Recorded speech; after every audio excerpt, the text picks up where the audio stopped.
Hi good morning. അപ്പോൾ ഇന്നത്തെ നമ്മുടെ റെസിപ്പി എന്താണെന്ന് മനസ്സിലായോ? പേര് കാണുമ്പോൾ കുറേ പേർക്കൊക്കെ അറിയാൻ പറ്റും. നമ്മുടെ ഉരുളക്കിഴങ്ങ് ചേർത്തിട്ടുള്ള നല്ല നാടൻ ബീഫ് കറിയാണ്. വറുത്തരച്ചിട്ടൊന്നല്ല കേട്ടോ ഉണ്ടാക്കുന്നത്. ബാച്ചിലേഴ്സിനൊക്കെ ഉണ്ടാക്കാൻ പറ്റുന്ന രീതിയിലാണ് നമ്മളിത് ഉണ്ടാക്കുന്നത്. ഇപ്പോൾ വറുത്തരച്ചിട്ടൊക്കെ ഉണ്ടാക്കുകയാണെങ്കിൽ ബാച്ചിലേഴ്സിന് ഉണ്ടാക്കാൻ ബുദ്ധിമുട്ടായിരിക്കില്ലേ? അപ്പോൾ വീട്ടമ്മമാർക്കാണെങ്കിലും ബാച്ചിലേഴ്സിനാണെങ്കിലും എളുപ്പത്തിൽ ഉണ്ടാക്കാൻ പറ്റുന്ന രീതിയിലുള്ളൊരു ബീഫ് കറിയാണിത്. നാടൻ രീതിയിൽ നമ്മുടെ അമ്മമാരൊക്കെ പണ്ട് മുതലേ ഉണ്ടാക്കുന്ന രീതിയാണ് ഉരുളക്കിഴങ്ങ് ചേർത്തിട്ടുള്ള ബീഫ് കറി. അപ്പോൾ ഇതൊന്ന് ട്രൈ ചെയ്ത് നോക്കിക്കോളൂ. ഉറപ്പായിട്ട് നിങ്ങൾക്ക് ഇഷ്ടപ്പെടും. ചോറിൻ്റെ കൂടെയും ചപ്പാത്തിയുടെ കൂടെ അപ്പത്തിൻ്റെ കൂടെ ഒക്കെ വളരെ നല്ല കോമ്പിനേഷനാണ്. അപ്പോൾ ഇതെങ്ങനെയാണ് തയ്യാറാക്കുന്നതെന്ന് നമുക്കൊന്ന് നോക്കാം. നമുക്ക് നമ്മുടെ ഇൻഗ്രീഡിയൻസ് നോക്കാം. നമ്മളിപ്പോൾ 1/2 കിലോ ബീഫ് എടുത്തിട്ടുണ്ട്. ഇത് നെയ്യുള്ള ബീഫാണ് എടുത്തിട്ടുള്ളത്. ഇതിലേക്കായിട്ട് ഒരു 3 മീഡിയം വലിപ്പത്തിലുള്ള സവോളയും 3 പച്ചമുളകും എടുത്തിട്ടുണ്ട്. സവോള നമ്മൾ നീളത്തിൽ കട്ട് ചെയ്ത് വെച്ചിട്ടുണ്ട്. പിന്നെ ഒരു പീസ് ഇഞ്ചി എടുത്തിട്ടുണ്ട്. ഇഞ്ചി കുറച്ച് വലിയ പീസ് തന്നെ വേണം. അതുപോലെ തന്നെ ഒരു 1.5 ഉണ്ട വെളുത്തുള്ളി എടുത്തിട്ടുണ്ട്. വെളുത്തുള്ളി 1 ഉണ്ടായാലും മതി, പക്ഷേ കൂടുതൽ ചേർക്കും തോറും നമ്മുടെ മീറ്റ് ഐറ്റംസിന് ടേസ്റ്റ് കൂടും. അതുകൊണ്ടാണ് 1.5 ഉണ്ട എടുത്തിട്ടുള്ളത്. പിന്നെ ഒരു 10-15 ഉള്ളി എടുത്തിട്ടുണ്ട്. ഉള്ളി ചേർത്ത് വേവിക്കുമ്പോൾ ബീഫിന് ടേസ്റ്റ് കൂടും. അതുകൊണ്ടാണ് നമ്മൾ ഉള്ളി ചേർക്കുന്നത്. ഉള്ളി താല്പര്യമില്ലാന്നുണ്ടെങ്കിൽ ഒരു സവോളയും കൂടി ചേർക്കാട്ടോ, നിങ്ങൾക്ക് ഗ്രേവിക്ക് കൊഴുപ്പ് കിട്ടാനായിട്ട്. പിന്നെ നമുക്കിതിലേക്ക് ആവശ്യമുള്ളത് 3 മീഡിയം വലുപ്പത്തിലുള്ള ഉരുളക്കിഴങ്ങ്. ഇത്രയുള്ള പീസ്, ഒരു നമ്മൾ പൊട്ടറ്റോ മെഴുക്കുരുട്ടിക്കൊക്കെ കട്ട് ചെയ്യുന്നതിനേക്കാൾ കുറച്ചുകൂടി ഒരു വലിയ പീസായിട്ട് കട്ട് ചെയ്തിട്ടുണ്ട്. പിന്നെ ഒരു വലിയ തക്കാളിയുടെ പകുതി അല്ലെങ്കിൽ ഒരു ചെറിയ തക്കാളി, അത്രയും വേണം. ഇതിലേക്ക് ആദ്യം നമ്മൾ ചെയ്യുന്നത് എന്താണെന്ന് വെച്ചാൽ നമ്മുടെ ബീഫ് ഒന്ന് കുക്ക് ചെയ്യാൻ വെക്കണം. ബീഫ് കുക്ക് ചെയ്യാനായിട്ട് നമുക്കൊരു കുക്കർ എടുക്കാം. കുക്കറിലേക്ക് ആദ്യം ബീഫ് ഇട്ട് കൊടുക്കുക. ഇതിൻ്റെ കൂടെ ഒരു 4-5 അല്ലി വെളുത്തുള്ളി ചേർത്ത് കൊടുക്കുക. 5-10 ചേർത്ത് കൊടുക്കുക കേട്ടോ. അതുപോലെ തന്നെ നമ്മൾ എടുത്തു വെച്ചിരിക്കുന്ന ഉള്ളി ഉണ്ടല്ലോ, ഉള്ളി മുഴുവനായിട്ട് ഇട്ട് കൊടുക്കുക. ഞാൻ കട്ട് ചെയ്യുന്നൊന്നുമില്ല, ഉള്ളിയൊക്കെ കുക്കായി വന്നോളും. പിന്നെ നമ്മൾ ചേർക്കുന്നത് മീറ്റ് മസാലയാണ്. ഗരം മസാല ഉള്ളൂ എന്നുണ്ടെങ്കിൽ ഗരം മസാല ചേർക്കാം, ഇല്ലെങ്കിൽ മീറ്റ് മസാല ചേർക്കാം കയ്യിലുണ്ടെങ്കിൽ. 1.5 ടീസ്പൂൺ. പിന്നെ നമുക്ക് എരിവിനനുസരിച്ച് കുരുമുളക് ചേർക്കാം. ഞാനിപ്പോൾ ഒരു വലിയ ടീസ്പൂൺ നിറയെ കുരുമുളക് ചേർക്കുന്നുണ്ട്. ബാക്കി നമുക്ക് പിന്നീട് ഗ്രേവി റെഡിയാക്കുമ്പോൾ ചേർക്കാം. 1/2 ടീസ്പൂൺ മഞ്ഞൾപ്പൊടി. ബീഫിന് ആവശ്യമായ ഉപ്പും ചേർത്ത് കൊടുക്കുക. ഇതിലേക്ക് നമ്മൾ 1 ടീസ്പൂൺ വിനീഗർ അല്ലെങ്കിൽ 1 ടീസ്പൂൺ ചെറുനാരങ്ങയുടെ നീര് അല്ലെങ്കിൽ തൈര് ഏതെങ്കിലും ഒന്ന് ചേർക്കാം കേട്ടോ. ബീഫ് സോഫ്റ്റ് ആവാനാണ് നമ്മൾ ഇതിലേതെങ്കിലും ഒന്ന് ചേർക്കുക എന്ന് പറയുന്നത്. 1 ടീസ്പൂൺ മതി. കുറച്ച് കറിവേപ്പില. ഇത്രയും ചേർത്തിട്ട് നന്നായിട്ടൊന്ന് ഇളക്കി മിക്സ് ചെയ്തെടുക്കാം. ഉരുളക്കിഴങ്ങ് ഇപ്പോൾ തന്നെ ചേർക്കരുത്. എന്താണെന്ന് വെച്ചിട്ടുണ്ടെങ്കിൽ ഉരുളക്കിഴങ്ങ് ഇപ്പോൾ ചേർത്തിട്ടുണ്ടെങ്കിൽ വല്ലാതെ ഉടഞ്ഞു പോകും. അപ്പോൾ നമുക്ക് ഉരുളക്കിഴങ്ങ് കടിക്കാൻ കിട്ടില്ല. നമുക്ക് ഉരുളക്കിഴങ്ങ് കഷ്ണങ്ങളായിട്ട് തന്നെ വേണമെന്നുണ്ടെങ്കിൽ നമ്മൾ ഈ ബീഫ് ഒന്ന് കുക്ക് ചെയ്തെടുത്തതിന് ശേഷം ചേർക്കുക. ഇതിലേക്ക് കുറച്ച് വെള്ളം ചേർത്തിട്ട് ചെറിയ ബർണറിൽ ലോ ഫ്ലെയിമിൽ വെച്ചാണ് ഞാൻ കുക്ക് ചെയ്യാൻ പോകുന്നത്. നിങ്ങളുടെ കയ്യിൽ കിട്ടുന്ന ബീഫ് എങ്ങനെയാണോ കുക്കിംഗ് ടൈമൊക്കെ അനുസരിച്ച് വ്യത്യാസം വരും. ഞാനൊരു 1/2 മണിക്കൂർ കുക്ക് ചെയ്യും. ഫസ്റ്റ് വിസിൽ വന്നതിന് ശേഷം 1/2 മണിക്കൂർ ലോ ഫ്ലെയിമിൽ വെച്ചിട്ടാണ് കുക്ക് ചെയ്യാൻ പോകുന്നത്. അതുകൊണ്ടാണ് കുറച്ച് വെള്ളം ചേർക്കുന്നത്. അപ്പോൾ ഒരു 1/4 കപ്പ് വെള്ളം ചേർക്കാം നമുക്ക്. അപ്പോൾ നിങ്ങളെടുക്കുന്ന ബീഫ് കുക്കാവുന്നില്ല എന്നുണ്ടെങ്കിൽ ഇതുപോലൊന്ന് ചെയ്ത് നോക്കൂ. ഉറപ്പായിട്ടും കുക്കായി കിട്ടും. ബീഫിൽ നിന്ന് വെള്ളം ഇറങ്ങി വരും. അതുപോലെ തന്നെ നമ്മൾ ചെറിയ ബർണറിൽ തന്നെ വയ്ക്കുക. ഹൈ ഫ്ലെയിമിൽ 1 വിസിൽ വരുന്നത് വരെ വയ്ക്കുക. അതിന് ശേഷം ഫ്ലെയിം കുറച്ച് ലോ ഫ്ലെയിം ആക്കിയിട്ട് 1/2 മണിക്കൂർ അടച്ചു വയ്ക്കുകയാണെന്നുണ്ടെങ്കിൽ ഉറപ്പായിട്ടും ബീഫ് കുക്കായി കിട്ടും. അപ്പോൾ ഇനി ഞാനത് കുക്ക് ചെയ്തെടുക്കുകയാണ്. റെസ്റ്റ് ചെയ്യാനൊന്നും വെക്കുന്നില്ല, വേഗം തന്നെ കുക്ക് ചെയ്യാൻ പോവാണ്. നമുക്ക് റെസ്റ്റ് ചെയ്ത് വെക്കണം എന്നുണ്ടെങ്കിൽ 1 മണിക്കൂർ വരെയൊക്കെ റെസ്റ്റ് ചെയ്ത് വയ്ക്കാം. റെസ്റ്റ് ചെയ്ത് വെച്ചില്ലെങ്കിലും കുഴപ്പമൊന്നുമില്ല. ഇതിന് പകരം നമുക്കിപ്പോൾ വിനാഗിരിക്ക് പകരമായിട്ട് നമുക്ക് പപ്പായയുടെ പീസ് ചേർക്കാം കുക്കായി വരാനായിട്ട്. അപ്പോൾ നമ്മൾ അതൊക്കെ ചെയ്യാൻ ബുദ്ധിമുട്ടായതുകൊണ്ടാണ് വീട്ടിലുള്ള സാധനങ്ങൾ വിനീഗർ അല്ലെങ്കിൽ ലെമൺ ജ്യൂസോ തൈരോ ചേർക്കാന്ന് പറഞ്ഞത്. ഇനി ഞാനിത് കുക്ക് ചെയ്യാൻ വയ്ക്കട്ടെ. ഇത് കുക്കായി വന്നതിന് ശേഷം മാത്രമേ നമുക്ക് ബാക്കിയുള്ള കാര്യങ്ങൾ ചെയ്യാനുള്ളൂ. അപ്പോൾ നമ്മുടെ കുക്കറിൻ്റെ കംപ്ലീറ്റ് പ്രഷർ പോയിട്ടുണ്ട്. ഞാൻ ഇനി തുറക്കാൻ പോവുകയാണ്. ഇപ്പോൾ നമ്മുടെ ബീഫൊക്കെ നന്നായിട്ട് കുക്കായിട്ടുണ്ട്. ഉള്ളിയൊക്കെ ഇത് കണ്ടു നന്നായിട്ട് കുക്കായി വന്നിട്ടുണ്ട്. ഇനി നമുക്കിതിലേക്ക് ഉരുളക്കിഴങ്ങും കൂടി ഇട്ടിട്ട് കുക്ക് ചെയ്തെടുക്കാം. അതാണെന്ന് വെച്ചാൽ ഉരുളക്കിഴങ്ങ് 1 വിസിൽ വരുന്നത് വരെ കുക്ക് ചെയ്തെടുത്താലാണ് നമ്മുടെ ഉരുളക്കിഴങ്ങിലേക്ക് ഈ ബീഫിൻ്റെ നെയ്യൊക്കെ പിടിച്ച് നല്ല ടേസ്റ്റ് ആവുന്നത്. ഉരുളക്കിഴങ്ങിന് പകരം നിങ്ങൾക്ക് കൂർക്ക ചേർക്കാം, അതുപോലെ തന്നെ കായ ചേർക്കാം.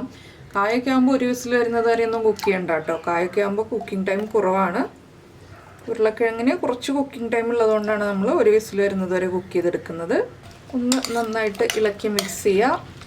ഈ നെയ്യിലൊക്കെ കിടന്നിട്ട് ഉരുളക്കിഴങ്ങ് വെന്ത് വരുമ്പോൾ ഉരുളക്കിഴങ്ങ് കഴിക്കാൻ തന്നെ ഒരു പ്രത്യേക ടേസ്റ്റാണ്. ബീഫിൻ്റെ അതേ ടേസ്റ്റ് തന്നെ നമുക്ക് ഉരുളക്കിഴങ്ങിലും കിട്ടും. ഇനി നമുക്കിത് അടച്ചു വെച്ച് ഒരു വിസിൽ വരുന്നത് വരെ വെയിറ്റ് ചെയ്യാം. അതിനുശേഷം നമുക്കിതിൻ്റെ മസാല റെഡിയാക്കി എടുക്കാം.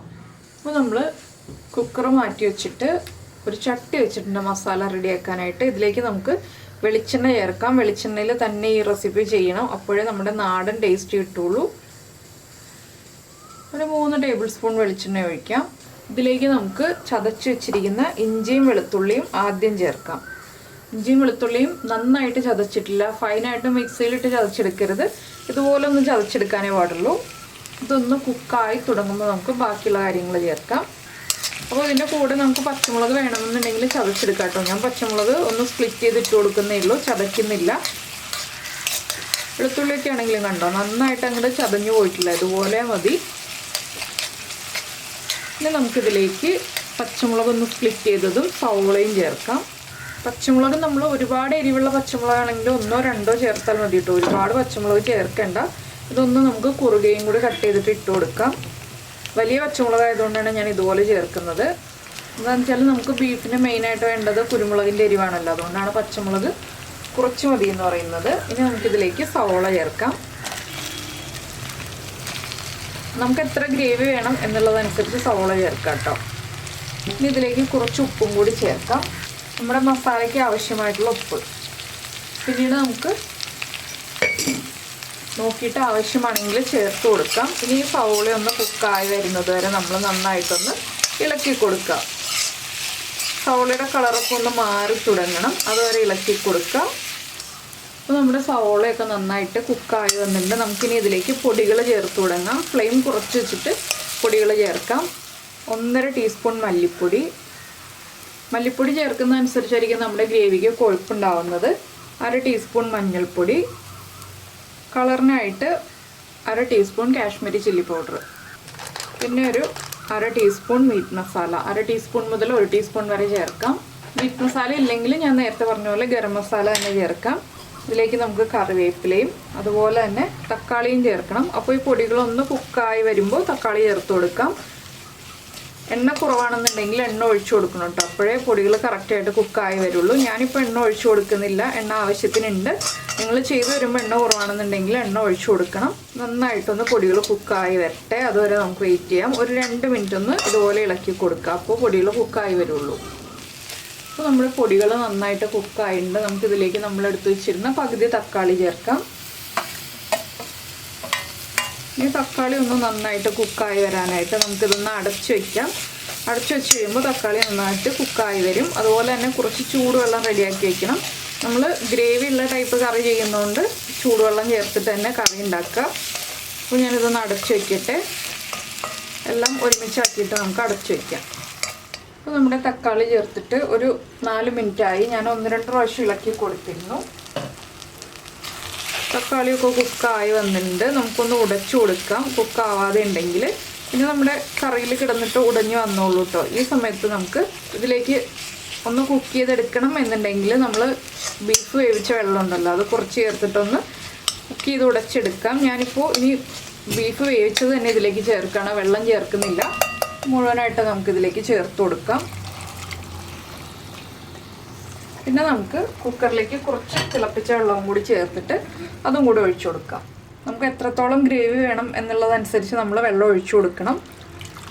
ഇനി നന്നായിട്ടൊന്ന് ഇളക്കി മിക്സ് ചെയ്തെടുക്കാം. ഉരുളക്കിഴങ്ങൊക്കെ ഉടഞ്ഞു പോവാതെ നമ്മളൊന്ന് ഇളക്കി മിക്സ് ചെയ്യണം. ഇപ്പോൾ ഒരു ബ്രൗൺ ഷെയ്ഡാണ് നമ്മുടെ കറിക്കെങ്കിലും കുറച്ച് കഴിയുമ്പോൾ ഒന്നുകൂടി ഒന്ന് കളറ് മാറി വരും. തിളച്ച് കുറുകി വരുന്നതനുസരിച്ച് കളറൊക്കെ മാറി വരും. ഇനി ഇതൊന്ന് തിളച്ച് വരുമ്പോൾ നമ്മുടെ ഗ്രേവിയുടെ ഉപ്പും എരിവും എല്ലാം നോക്കുക. ഇതിപ്പോൾ കുറച്ചുകൂടി വെള്ളം ചേർക്കണം. എന്താണെന്ന് വെച്ചാൽ നമ്മളൊരു 10 മിനിറ്റ് ഒന്ന് അടച്ചു വെച്ച് തിളപ്പിക്കുന്നുണ്ട്. അപ്പോൾ ഗ്രേവി ഒന്നുകൂടി ഒന്ന് വറ്റി വരും. അതുകൊണ്ടാണ് ഞാൻ കുറച്ചുകൂടി വെള്ളം ചേർക്കണം എന്ന് പറഞ്ഞത്. നിങ്ങൾക്ക് ഇതിലും കുറച്ച് ഗ്രേവി മതി എന്നുണ്ടെങ്കിൽ ഇത്രയും വെള്ളം ചേർത്താൽ മതി. അപ്പോൾ ഒന്ന് തിളച്ച് കുറുകി വരുമ്പോഴത്തേക്ക് നമുക്ക് പാകത്തിന് ഗ്രേവി ആയിട്ടുണ്ടാവും. ഞാനിപ്പോൾ ചപ്പാത്തിക്ക് കറിയായിട്ട് എടുക്കുന്നതുകൊണ്ട് കുറച്ച് ലൂസായിട്ടുള്ള ഗ്രേവി ആയിട്ടാണ് ചെയ്യുന്നത്. കുറച്ചുകൂടി തിളച്ച വെള്ളം ചേർക്കാണ്. ഒരു 10 മിനിറ്റ് തിളച്ച് കഴിയുമ്പോൾ വറ്റി പാകത്തിനാവുന്ന രീതിയിലാണ് നമ്മൾ വെള്ളം ചേർത്തിട്ടുള്ളത്. ഇനിയിപ്പോൾ ഇതൊന്ന് തിളച്ച് കുറുകി വരട്ടെ, നമുക്ക് വെയിറ്റ് ചെയ്യാം. നമ്മൾ ആവശ്യത്തിന് സവോളയൊക്കെ ചേർത്തതുകൊണ്ട് തന്നെ ഗ്രേവിക്ക് നല്ല തിക്നെസ് ഉണ്ടാവും കേട്ടോ. പിന്നെ ഉരുളക്കിഴങ്ങ് ഉടച്ച് ചേർക്കണം എന്നുണ്ടെങ്കിൽ ഉടച്ച് ചേർക്കാം. ഞാനിപ്പോൾ ഉടച്ചൊന്നും ചേർക്കുന്നില്ല, തിക്നെസ് കൂടാനായിട്ട് ഒന്നും ചെയ്യുന്നില്ല. ഈ ഒരു കറിയുടെ തിക്നെസ് നമുക്ക് പാകമായിരിക്കും കുറുകി വരുമ്പോൾ, ഒരു 10 മിനിറ്റ് കഴിയുമ്പോൾ. അപ്പോൾ നമുക്ക് അടച്ചു വയ്ക്കാം. അപ്പോൾ നമ്മൾ കറി അടച്ചു വെച്ചിട്ട് ഒരു 10 മിനിറ്റ് ആയി. ഇത് കണ്ടോ, നന്നായിട്ട് എണ്ണയൊക്കെ തെളിഞ്ഞു വന്നിട്ടുണ്ട്. എണ്ണയും നെയ്യും എല്ലാം മിക്സായിട്ട് തെളിഞ്ഞു വന്നിട്ടുണ്ട്. ഇതിലേക്ക് നമുക്കിനി ആദ്യം ചേർക്കേണ്ടത് 1/4 ടീസ്പൂൺ പെരിഞ്ജീരകം പൊടിച്ചത്, ഫ്രഷായിട്ട് പൊടിച്ചെടുത്തതാണ്. പെരിഞ്ജീരകം പൊടിച്ചത് തന്നെ ചേർക്കണം കേട്ടോ, അപ്പോഴേ നമ്മുടെ ബീഫിന് നല്ലൊരു ഫ്ലേവർ കിട്ടുള്ളൂ. അതുപോലെ തന്നെ 1/2 ടീസ്പൂൺ കുരുമുളക് പൊടിച്ചത്. എരിവ് കുറവാണെങ്കിൽ 1 ടീസ്പൂൺ വരെ ചേർക്കാം, നിങ്ങൾക്ക് ടേസ്റ്റ് നോക്കിയിട്ട്.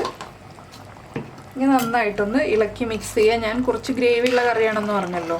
അപ്പോൾ കണ്ടോ, ഗ്രേവിയൊക്കെ പാകത്തിനായിട്ടുണ്ട്. ഇനിയിപ്പോൾ നമ്മൾ ഫ്ലെയിം ഓഫ് ചെയ്ത് വെച്ചിട്ടുണ്ടെങ്കിൽ വീണ്ടും ഒന്നുകൂടി ഒന്ന് കുറുകി വരും. അപ്പോൾ ഇതെല്ലാം ചേർത്ത് നന്നായിട്ടൊന്ന് ഇളക്കി മിക്സ് ചെയ്തിട്ട് നമുക്ക് ഫ്ലെയിം ഓഫ് ചെയ്യാം. കറിവേപ്പില ഉണ്ടെങ്കിൽ കുറച്ച് കറിവേപ്പില മുകളിൽ ഇട്ട് കൊടുക്കണമെന്നുണ്ടെങ്കിൽ ഇട്ട് കൊടുക്കാം. നമ്മളിപ്പോൾ ആവശ്യത്തിന് കറിവേപ്പില ഇട്ടിട്ടുണ്ട്, അതുകൊണ്ട് ഞാൻ ഇനി കറിവേപ്പിലയൊന്നും ചേർക്കുന്നില്ല. നല്ല ടേസ്റ്റി ആയിട്ടുള്ള ബീഫ് കറി റെഡി ആയി കഴിഞ്ഞു. നല്ല സോഫ്റ്റ് ആയിട്ട് ബീഫും ഉരുളക്കിഴങ്ങും എല്ലാം കുക്കായി വന്നിട്ടുമുണ്ട്. അപ്പോൾ നിങ്ങളെല്ലാവരും ഇതുപോലെ ബീഫ് ഉണ്ടാക്കി നോക്കിയിട്ടില്ലെങ്കിൽ, ബീഫ് ഉണ്ടാക്കുന്ന ആളുകളുണ്ട്, നമ്മുടെ വീഡിയോ കാണുന്നവരിൽ കുറേ പേര് ബീഫിനോട് താല്പര്യമില്ലാത്തവരാണ്. പക്ഷെ നമ്മൾ എല്ലാ റെസിപ്പിയും ചെയ്യണ്ടേ, അതുകൊണ്ടാണ് ബീഫിൻ്റെ റെസിപ്പിയൊക്കെ ചെയ്യുന്നത്. ഇതിന് മുന്നേ ബീഫിൻ്റെ റെസിപ്പി ചെയ്തപ്പോൾ എൻ്റെ അടുത്ത് ബീഫിൻ്റെ റെസിപ്പി ഒന്നും ചെയ്യണ്ടെന്ന് പറഞ്ഞിരുന്നു. അപ്പോൾ ഞാൻ വല്ലപ്പോഴും ബീഫിൻ്റെ റെസിപ്പിയൊക്കെ ചെയ്യാറുള്ളൂ, എപ്പോഴും ചെയ്യാറില്ല. അപ്പോൾ നിങ്ങൾ കഴിക്കുന്ന ആളുകളാണെങ്കിൽ ഇതൊന്ന് ട്രൈ ചെയ്ത് നോക്കിക്കോളൂ, നന്നായിട്ട് ഇഷ്ടപ്പെടും. ഉരുളക്കിഴങ്ങിലേക്ക് ആ നെയ്യൊക്കെ പിടിച്ചിട്ട് ഉരുളക്കിഴങ്ങ് കഴിക്കുകയാണെങ്കിൽ തന്നെ നല്ല ടേസ്റ്റാണ്, ഞാൻ പറഞ്ഞതുപോലെ. അപ്പോൾ എന്തായാലും നിങ്ങളെല്ലാവരും ട്രൈ ചെയ്ത് നോക്കിയതിന് ശേഷം നമ്മുടെ വീഡിയോയുടെ താഴെ ഒന്ന് കമൻറ്റ് ചെയ്യാൻ മറക്കരുത് കേട്ടോ. അതുപോലെ ഇഷ്ടപ്പെട്ട റെസിപ്പി ആണെങ്കിൽ ലൈക്ക് ചെയ്യാനും മറക്കരുത്. ഇത് ഇടയ്ക്കൊന്ന് ഇളക്കി കൊടുക്കണം. പിന്നെ പുതിയ ഇരുമ്പ് ചട്ടിയിലാണ് വെക്കുന്നതെങ്കിൽ നമ്മൾ ഉടനെ തന്നെ മാറ്റി വയ്ക്കണം, കറിയുടെ കളർ മാറിപ്പോവും. പഴയ ഇരുമ്പ് ചട്ടിയാണെങ്കിൽ കളറൊന്നും മാറിപ്പോവില്ല കേട്ടോ, ഇതുപോലെ തന്നെ ഇരുന്നോളും. അപ്പോൾ എന്തായാലും നിങ്ങൾ ട്രൈ ചെയ്ത് നോക്കിയിട്ട് ഫീഡ്ബാക്ക് പറയുക. അതുപോലെ തന്നെ നമ്മുടെ ചാനൽ ആദ്യമായിട്ട് കാണുകയാണെങ്കിൽ നമ്മുടെ വീഡിയോ പ്രസൻറ്റ് ചെയ്യുന്ന രീതിയൊക്കെ ഇഷ്ടമായിരുന്നുണ്ടെങ്കിൽ നമ്മുടെ ചാനലൊന്ന് സബ്സ്ക്രൈബ് ചെയ്യുക. സബ്സ്ക്രൈബ് ചെയ്യുന്നതിന് ഈ വീഡിയോയുടെ താഴെയുള്ള റെഡ് സബ്സ്ക്രൈബ് ബട്ടൺ ഒന്ന് ക്ലിക്ക് ചെയ്യുക. അതിൻ്റെ റൈറ്റ് സൈഡിലുള്ള ബെല്ലൈക്കണും ക്ലിക്ക് ചെയ്യുക. അപ്പോൾ ഓളെന്ന് പറഞ്ഞിട്ടൊരു ഓപ്ഷൻ വരും. ആ ഓളും കൂടി പ്രസ് ചെയ്തിട്ടുണ്ടെങ്കിൽ ഞാൻ എപ്പോഴും വീഡിയോ അപ്ലോഡ് ചെയ്യുമ്പോൾ നിങ്ങൾക്ക് നോട്ടിഫിക്കേഷൻ വരും. അപ്പോൾ നമുക്ക് നമ്മുടെ അടുത്തൊരു റെസിപ്പിയുമായിട്ട് അടുത്ത ദിവസം വീണ്ടും കാണാം.